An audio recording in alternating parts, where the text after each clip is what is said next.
husband always had a savings account with $300,000. He never told me what they were for, but when his daughter turned 18, he gave her that account so she could go study in another country. With that money, he could have bought a house for my 3 children. He also has his obligations as a stepfather. I am sitting here in our study, staring at my calculator until my eyes burn, and the numbers simply do not add up for my dignity or the future I've meticulously built. I just found out that Julian, my husband of 5 years, has handed over a $300,000 account to his daughter, Chloe, so she can go find herself or whatever they do in those overpriced Swiss boarding schools. It is an absolute insult to the life we've cultivated together and the image we project to our circle. Julian and I have always shared a certain standard of living, or so I thought, but this level of secrecy is practically a financial assault. A marriage of our caliber is supposed to be a merger of assets and ambitions, not a charity project for a girl who barely understands the value of a silk scarf. I've spent years elevating Julian's social standing, making sure we attend the right galas and host the right people, and this is how he repays that labor. When I married Julian, I knew he came with baggage, but I expected that baggage to stay tucked away in the overhead compartment where it belongs. Chloe is a plain girl with absolutely no social trajectory. A quiet little mouse who would be just as happy at a community college as she would be in Europe. She doesn't have the spark, the look, or the innate breeding that my 3 children possess. My children are the ones who actually represent the future of a high-status family, yet they're currently cramped in this house without a single property in their names.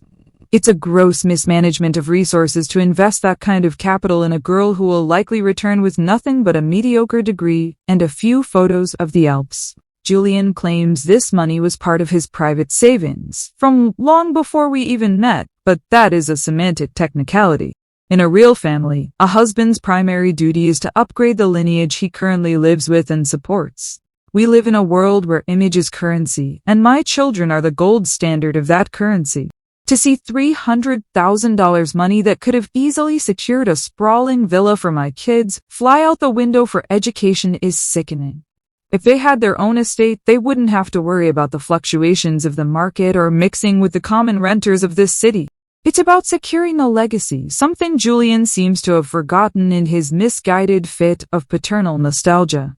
He acts as if Chloe's whim is more important than the foundational stability of the household he actually resides in.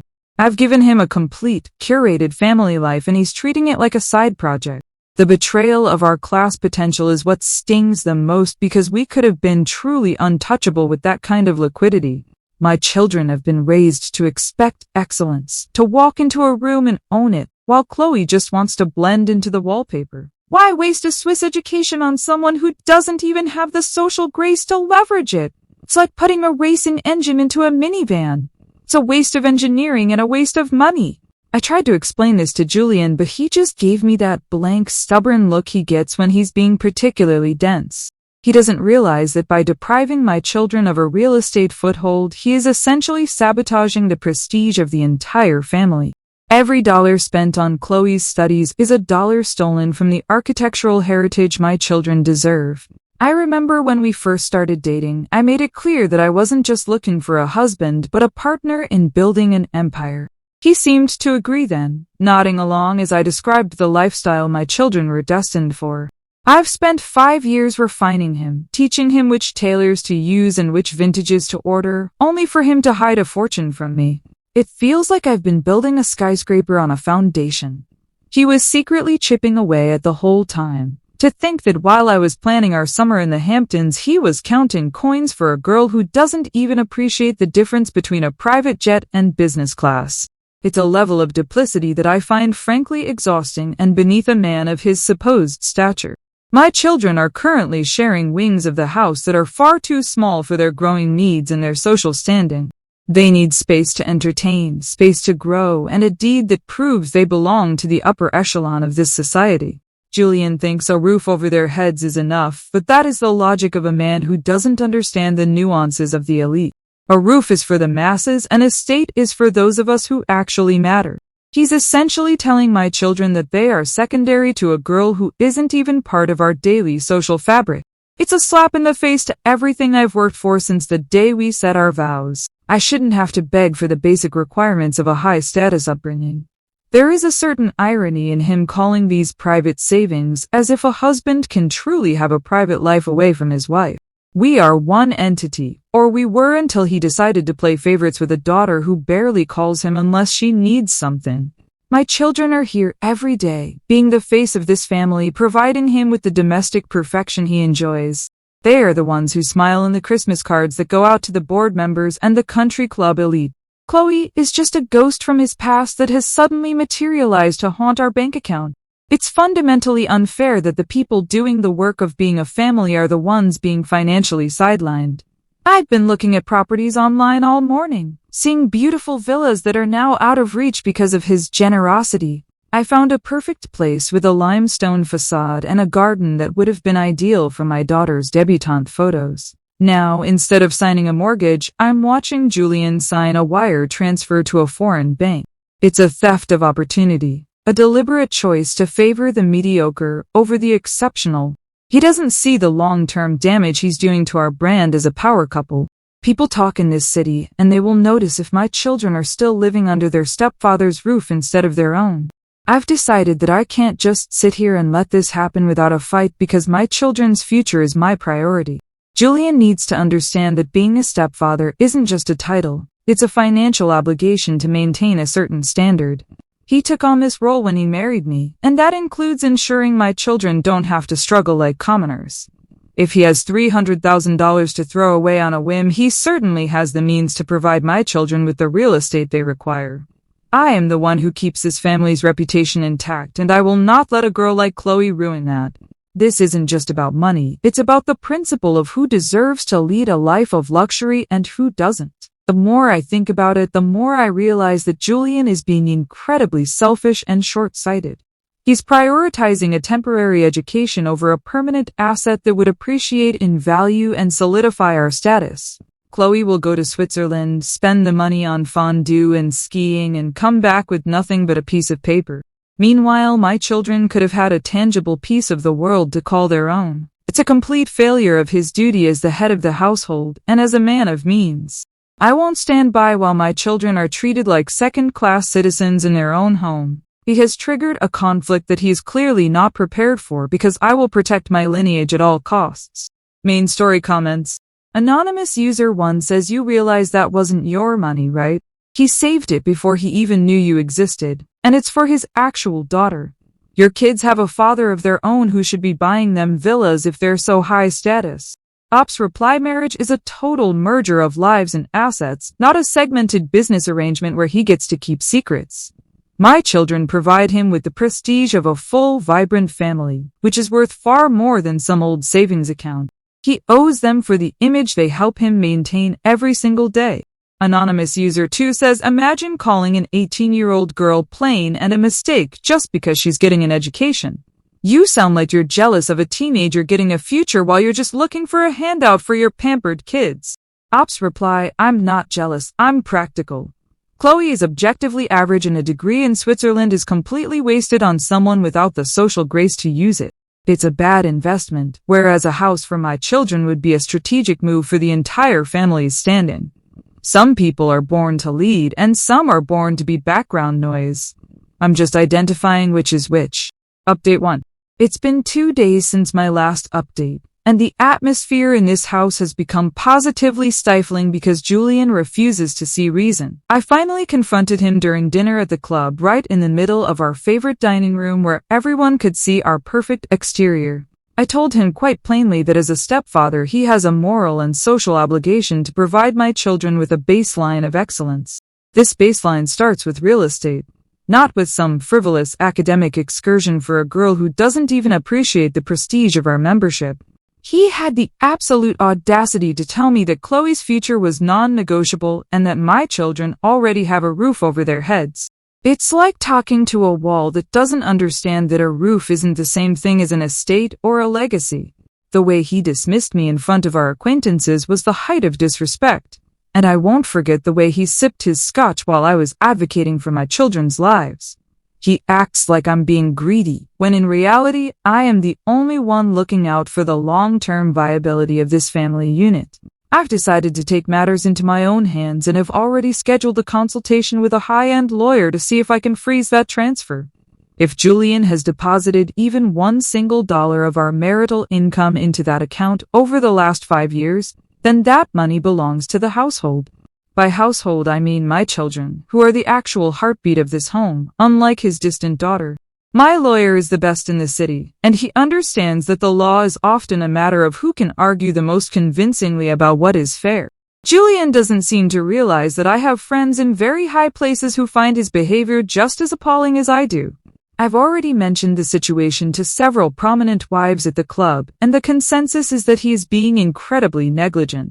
A man's wealth is supposed to serve his current family, the one that supports him and reflects his success to the world. To siphon off such a large sum for a child from a previous life is a breach of the unspoken contract of our marriage. I am doing this for the principle of the thing, and because my children deserve to be treated with the respect their breeding demands. If I have to go to court to prove that a portion of that $300,000 is legally mine, then I will do so with my head held high. Update 1 comments. Anonymous user 1 says you're going to spend more on that high-end lawyer than you'll ever get out of a pre-marital account. You're literally lighting money on fire because you can't stand that your stepdaughter is getting something you can't control. Alps reply, I have friends in very high places who will take this case on for the sheer principle of justice and family integrity. It's not about the cost, it's about ensuring that a man doesn't get to ignore his domestic duties without consequences. I'm protecting the standard of living my children were born to enjoy. Anonymous user 2 says it's pretty clear you didn't marry Julian for love, you married him for the bank account and the villas. You're talking about your husband like he's a broken ATM because he dared to support his own flesh and blood. Alps reply, I married for stability and a partnership that would elevate both of our positions in society, which is the most honest form of commitment. In our world, $300,000 is the bare minimum for what constitutes stability, and his failure to share it is a betrayal of that trust. Love is about building a future together, not hiding assets in Switzerland. Update 2. It's been 1 week since my last update, and I've officially moved forward with the legal proceedings to audit every single one of Julian's accounts. I found a lawyer who specializes in complex marital disputes, and while I had to pay a rather hefty retainer, I view it as an essential investment in my children's inheritance. Julian has completely stopped speaking to me, which frankly is a relief because his constant defensiveness was becoming quite tiresome. He's staying in the guest wing now, which actually gives me more space to spread out my floor plans and plan the renovations for the house I'm going to make him buy. I've already contacted an interior designer to look at some marble samples for the foyer of our next property. If Julian doesn't want to be labeled a deadbeat stepfather by everyone we know, he needs to start treating my kids like the heirs they are. The tension in the house is palpable, but I am remaining composed because I know I'm in the right here. Julian just looks at me with this cold, distant expression whenever we cross paths, almost like he's looking at a stranger instead of the woman who keeps his social life afloat. It's clear to me that Chloe has been whispering in his ear from afar, poisoning his mind and trying to steal what rightfully belongs to a real family unit. She's probably terrified that she'll actually have to work for a living if that account is frozen, which is exactly the kind of reality check she needs. My children, on the other hand, are being very supportive, though they are understandably anxious about when they will get their own rooms in a proper estate. They are far too refined to be caught up in this kind of drama, but Julian is forcing our hand. I spent the afternoon at the club today, and the support from my peers has been a wonderful reminder that I'm not alone in this struggle. People understand that a family's assets are a collective resource that should be used to maximize the group's standing. Julian's attempt to individualize $300,000 is a direct threat to the traditional structure of a high society marriage. I'm confident that once the audit is complete, we will find plenty of co-mingled funds that Julian tried to hide from me. He thinks he can just shut down and wait for me to give up, but he clearly doesn't know my resolve when it comes to my children.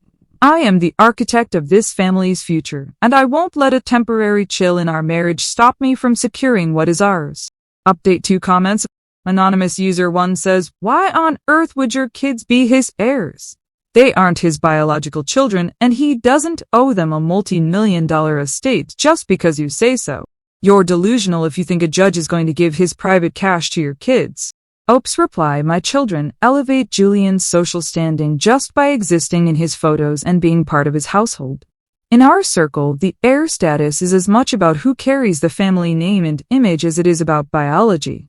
He benefits from their presence and their breeding every single day, so it's only right that he pays for the privilege. Anonymous user 2 says Julian isn't quiet because he's defensive. He's quiet because he's talking to his own lawyers and probably filing for divorce. You're literally planning renovations for a house you don't own and won't get. Ops reply, he would never divorce me because he needs me to maintain the image he's spent years cultivating. He's just throwing a tantrum because I've finally called him out on his financial secrecy. Once he realizes that I'm not going anywhere, he'll come to his senses and buy the house to make this all go away. Update 3. It's been 2 weeks since my last update, and the plot twist that occurred during our preliminary hearing was nothing short of a coordinated character assassination. My lawyer was doing an excellent job pushing for the audit, arguing that Julian had commingled our marital funds with his secret account for years. However, Julian's lawyer stood up with this smug, infuriating grin and dropped a bombshell that completely shifted the narrative in the room. It turns out the account wasn't even Julian's private savings in the way he had led me to believe. It was a trust fund set up by Chloe's late mother. Julian didn't even own the money. He was merely the trustee responsible for handing it over when she turned 18. This was a detail he apparently felt wasn't worth mentioning during our 5 years of marriage. But as if that weren't enough of a setback, things took a turn for the truly absurd and invasive. In an effort to prove my right to the money and my devotion to the family, my own lawyer had submitted my private journals as evidence of my commitment. He thought they would show my dedication to the household, but the judge decided to read aloud the parts where I wrote about Julian being my financial ticket. They even read the entries where I discussed how I would dispose of Chloe's influence once the money was finally secured for my own children. Hearing my private, creative venting read in such a cold, clinical setting was a complete violation of my privacy. Julian didn't even look angry. He just looked at me with this expression of total, bone-deep disgust that I found incredibly melodramatic. The judge seemed completely biased against me from the moment those journals were opened, which is a classic example of how society treats ambitious women. My words were taken entirely out of context. I was simply brainstorming ways to ensure my children had the best possible life. Instead of seeing a mother's love, the court saw predatory intent, which is a ridiculous exaggeration of some frustrated late-night writing. Julian's lawyer had the nerve to act like I was trying to steal from a dead woman, when in fact I was just trying to reallocate resources to the people who are actually alive and present. It's a complete disaster, and I am currently looking into filing a complaint against the court for their handling of my personal documents. My reputation is being dragged through the mud, all because I dared to have a plan for my family's success. Update 3 comments. Anonymous user 1 says you literally gave the judge the evidence he needed to grant Julian an annulment or a very easy divorce. You wrote down your evil stepmother plan in a journal and then handed it to a lawyer? That is a special kind of stupid. Ops reply, those journal entries were purely creative, venting, a way to process my frustrations with a husband who wasn't meeting his obligations. The judge is clearly biased against any woman who has a clear vision for her future and her children's inheritance. It's a sad day for justice when a mother's private thoughts are used to crucify her in a public courtroom. Anonymous user 2 says, so you tried to sue your husband for money that belonged to his dead wife for her daughter? You really are the villain in this story, aren't you? There's no merger of assets when it's a trust for an orphan. Ops reply, I maintain that the living have far more immediate and pressing needs than the dead, and $300,000 sitting in a trust is a wasted resource. My children are here now. They are the ones who need a house and a future, and that money would have been better spent on them. Julian should have been man enough to find a way to make it work for the family he currently has. Update 4.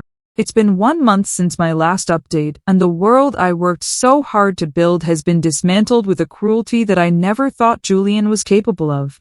He filed for divorce the very next day after the hearing, and he didn't even have the decency to tell me to my face. Because of the so-called bad faith evidence in my journals and my attempt to litigate a trust that wasn't even his, the judge has been incredibly harsh in the settlements. I'm getting absolutely nothing. No house, no alimony, and certainly not a single cent of that $300,000. It is a complete miscarriage of justice, punishing a mother for simply trying to secure a future for her 3 innocent children. Julian's true colors have finally come out, and they are the colors of a man who values a biological technicality over a curated, high-status family unit. I've had to move my children into a 2-bedroom apartment in a developing neighborhood, and the humiliation is almost too much to bear. My kids are literally crying every morning because they have to share a single, cramped bathroom like commoners, and there isn't even a proper foyer to greet guests. We've had to sell most of our designer furniture because it doesn't even fit through the narrow doors of this pathetic little flat. I am a martyr for my children's future, sacrificed on the altar of a man who was too small-minded to see the value I brought to his life. I tried to give him a legacy, a brand, and a prestigious family, and he threw it all away because he couldn't handle a woman with standards. It's heartbreaking to see my children suffer in this environment after everything I promised them. Julian is currently in Switzerland visiting Chloe, probably laughing at how he managed to leave us with nothing while she wastes her mother's money on a useless degree. He's blocked my number and refused to answer any of my emails regarding the children's needs for their summer activities. It's clear that he never truly cared about being a father figure. He just wanted the window dressing of a family without paying the price for it. I am sitting here in this tiny kitchen surrounded by boxes, and I still can't believe that having standards and a vision for my children is being treated like a crime. I was just trying to be a good mother and a strategic partner, and I am being punished for the sin of being ambitious. I will find a way back to the top because people of our breeding always do, but I will never forgive the man who forced my children to live like this.